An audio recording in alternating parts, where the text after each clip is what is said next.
Welcome to IELTS.net podcast, How to Ace the IELTS Speaking Task, Describing an Unusual Meal. The IELTS speaking test is a crucial component of the IELTS exam, and one common topic that candidates may encounter is describing an unusual meal. This article will provide you with valuable insights and strategies to excel in this task, helping you achieve a high band score in your IELTS speaking test. Understanding the task. Before we dive into the specifics, it's important to understand that the Describe an Unusual Meal You Had topic could appear in any part of the IELTS speaking test. However, it is most likely to be featured in Part 2, the Long Turn section. This task assesses your ability to speak at length about a personal experience using appropriate vocabulary and grammatical structures. Part 1, Introduction and Interview. In Part 1, the examiner might ask you some general questions about food and eating habits. Here are some possible questions and sample answers. Question: do you like trying new foods? Band 6-7 answer: yes, I do enjoy trying new foods. It's always exciting to taste different flavors and experience various cuisines. I think it's a great way to learn about other cultures. Band 8-9 answer: absolutely. I'm quite the adventurous eater and relish the opportunity to expand my culinary horizons. Trying new foods is not just about satisfying my taste buds, it's a gateway to understanding different cultures and their traditions. I find it fascinating how food can tell stories about a region's history and way of life. Part 2, Long Turn. Here's a sample cue card for the Describe an Unusual Meal You Had topic. Describe an unusual meal you had.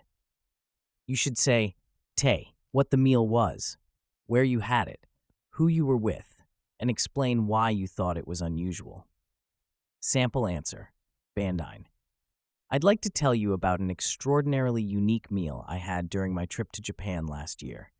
The meal in question was a traditional kaiseki dinner, which I experienced at a small family-run ryokan in Kyoto. I was traveling with my best friend Sarah, who's always been keen on immersing herself in local cultures. We decided to splurge on this particular dining experience as it came highly recommended by our guidebook.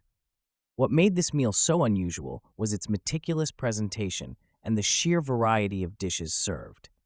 The kaiseki dinner consisted of about 12 to 15 small courses, each artfully arranged to represent the current season.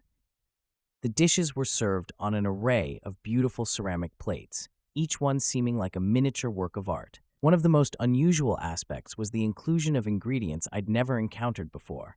For instance, there was a small dish of sea urchin served in its spiny shell, and another course featured sakura-flavored mochi, which had a subtle cherry blossom taste.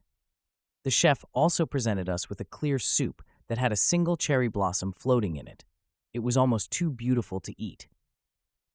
What struck me as particularly unusual was the attention to detail in every aspect of the meal.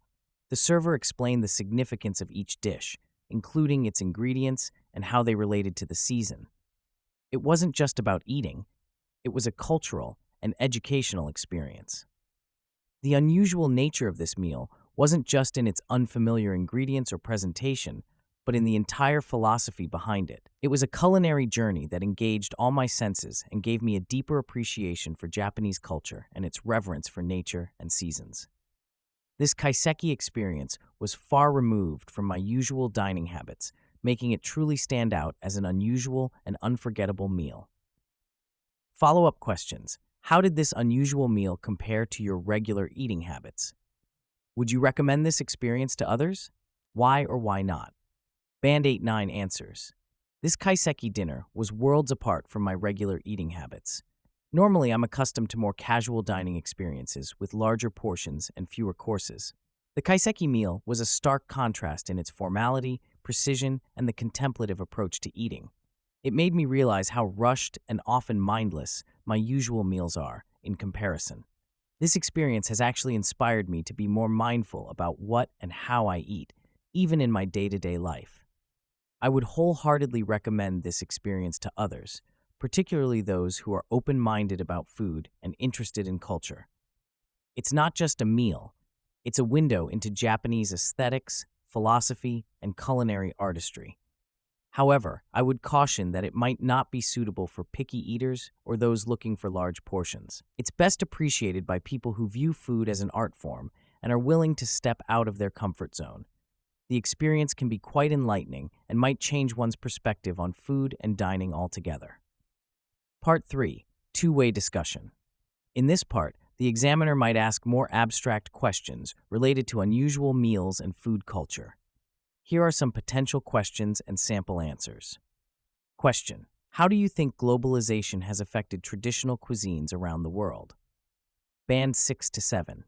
Answer: I think globalization has had a big impact on traditional cuisines. It's made it easier for people to try foods from different countries.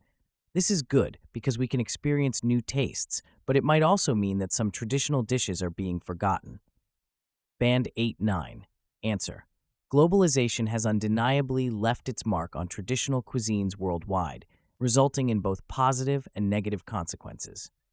On the one hand, it has facilitated cultural exchange through food, allowing people to experience diverse flavors and cooking techniques without leaving their home countries. This cross-pollination of culinary ideas has led to exciting fusion cuisines and innovative dishes. However, there's also a flip side to this culinary globalization. The homogenization of food culture poses a real threat to traditional cuisines. As international fast food chains and global food trends gain traction, there's a risk of local, traditional dishes being overshadowed or forgotten. This could lead to a loss of culinary heritage and the unique food identities that different cultures have developed over centuries. That being said, I believe there's also a growing counter-movement that seeks to preserve and celebrate traditional cuisines. Many chefs and food enthusiasts are working to revive ancient recipes and cooking methods, often giving them a modern twist. This balance between innovation and tradition is crucial in ensuring that while we embrace global flavors, we don't lose the rich culinary heritage that makes each culture unique. Key vocabulary and phrases. To achieve a high band score, it's crucial to use a range of vocabulary accurately. Here are some key terms and phrases related to describing unusual meals. Culinary adventure, noun phrase, an experience of trying new and exciting foods. Example: trying the kaiseki dinner was a true culinary adventure. Gastronomic delight, gastronomique, noun phrase, a food or meal that is extremely pleasing to the taste. Example: each course of the meal was a gastronomic delight. Epicurean, epicun, adjective, devoted to the pursuit of sensual pleasure, especially to the enjoyment of good food and comfort. Example: the unusual meal satisfied even the most Epicurean diners. Palate, noun, a person's appreciation of taste and flavor. Example: the unusual flavors challenged and expanded my palate. Avant-garde cuisine, avant-garde phrase, innovative or experimental cooking. Example: the chef specialized in avant-garde cuisine, creating unexpected flavor combinations. Examiner's advice. To excel in describing an unusual meal in your IELTS speaking test, use descriptive language, paint a vivid picture with your words, describe colors, textures, and flavors in detail. Show enthusiasm. Demonstrate genuine interest in the topic through your tone and expressions. Structure your answer. Organize your thoughts logically, addressing all parts of the question. Use a range of vocabulary. Incorporate food-related terms and idiomatic expressions naturally. Reflect on the experience. Don't just describe the meal. Explain why it was unusual and how it impacted you. Practice. Regularly describe meals and food experiences to friends or family to build confidence and fluency. By following these strategies and using rich vocabulary, you'll be well prepared to tackle the way. Describe an unusual meal you had topic and other food-related questions in your IELTS speaking test. Remember, the key is to speak naturally and confidently while showcasing your language skills. For more tips on describing unique experiences, check out our guides on describing a person with a unique talent or describing a visit to a friend. These can help you develop your descriptive skills further, which are valuable across various IELTS speaking topics. Thank you so much for tuning in today. If you enjoyed this episode and found it helpful, make sure to follow our channel so you don't miss out on more valuable content coming your way. We've got a lot of exciting topics lined up, and we'd love for you to be part of the journey. Hit that follow button and stay connected with us for more insights and inspiration. See you in the next episode.